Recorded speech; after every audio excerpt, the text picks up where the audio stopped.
Nelson Mandela recognized that fighting corruption would take time and effort, and that, quote, to heal the wound of moral decay will need patience and forbearance, unquote. And yet he said, quote, this should not result in our being incapacitated. It should not postpone the concrete steps against crime and corruption, which we need to take, unquote. With that thought, let me thank you for the work you do at TI. Let's continue the fight. Thank you. Right now, as I said, I'm part of a multilateral task force with the heads of the IMF, the World Bank, and the WHO, where we're working directly with the top 10 vaccine manufacturers in the world, CEOs, and we're working with them indeed to monitor contracts, to try and elicit more transparency in contracts, to encourage swaps. We've developed a vaccine a tracker with the IMF, which is on our website at the WTO, and it tells us how much is being produced by whom and distribution. So yes, there are elements of transparency in the way things are being done that were not there before, and we could transport all of that. But I would be hesitant to claim that we've now found a template. I think we could still go on developing better. You know, the WTO is a consensus-based organization. So to do this, to revise the charter is a tall order. But what I was thinking of something very similar, that once you know the dimensions of this kind of trade and the corruption embedded in it, could we start a multilateral negotiations, which would then deal with how do we tackle corruption head on in this kind? Well, how do we tackle this? Well, I think it's a big challenge. I mean, if you look at the numbers for illicit financial flows coming out of Africa, I mean, it does involve, you know, a whole set of things bundled in illicit flows, but part of it is corruptly stolen money. It's 88.6 billion. And it's almost half of the financing gap for Africa to attain the SDGs, the Sustainable Development Goals. So that's huge when you think of such monies being taken out, and we're getting maybe 50, 60 billion in aid. So it far outweighs the aid flows into the continent. So it's a big dimension. And of course, what you talk about, the disappearance of funds or diversion through health, education, infrastructure. There are so many ways. And I think, you know, that people are getting cleverer and cleverer about the means they use. So the dimensions are huge. I think that a lot has to do with those receiving these monies. And it comes back to something I said in my speech. It's not just about monies being sent. Of course, it's the primary responsibility of those countries is to stop this and stop the corruption. So don't get me wrong. But there's a secondary responsibility of countries that are on the demand end, because there's a supply and demand for corruption. On the demand end of this corruption, receiving all these funds and assets, I really want more to be done in those countries, because once you make clear that your country will not be a safe haven for people to buy assets, which they cannot explain how they got the resources.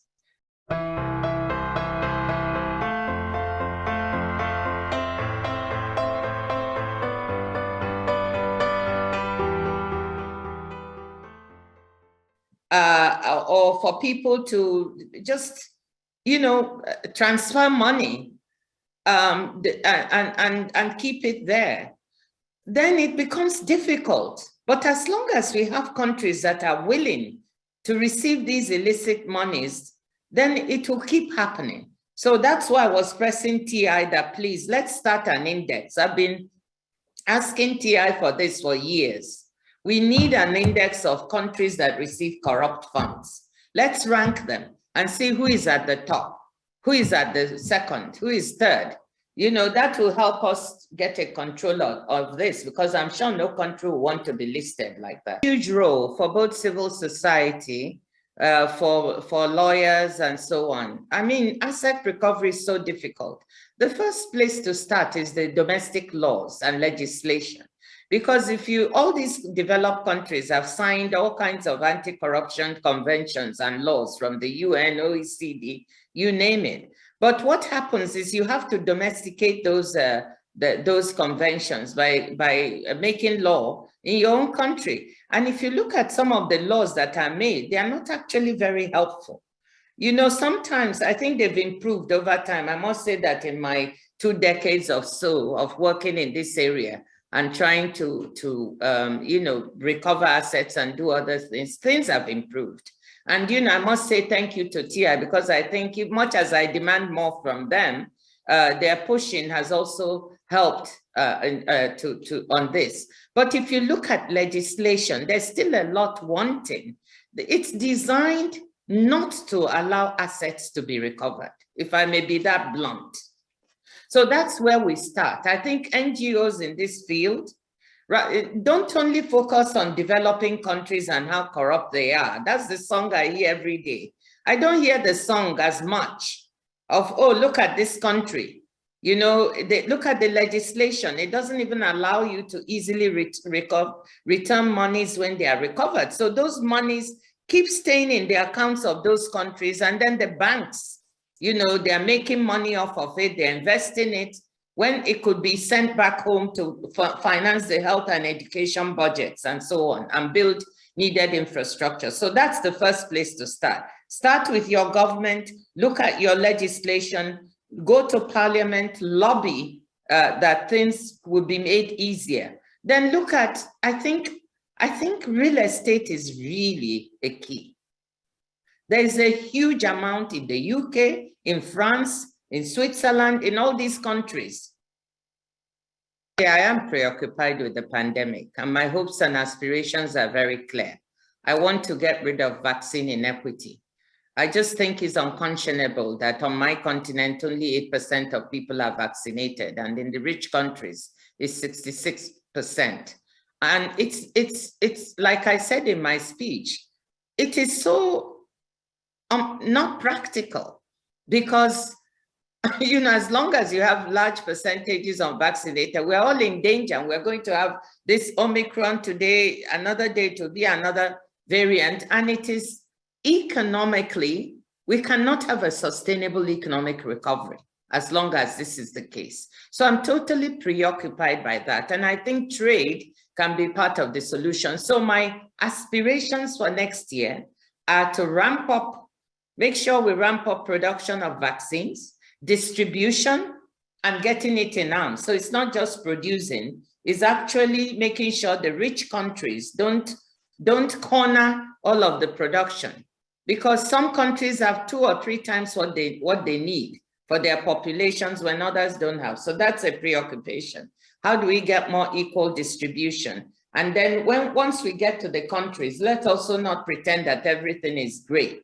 Sometimes we have distribution problems and storage problems, and sometimes, you know, so getting, as they say, jabs in arms is not easy everywhere, but that is not the real problem. The real problem is getting supplies. So that's my preoccupation. If we could solve that problem next year, then it would mean that we could get back to a semi-normal life, and we could get back to a sustainable economic recovery, to education. In many countries, girls are dropping out, many poor countries. So this thing has ramifications beyond what we even think. So those are my aspirations.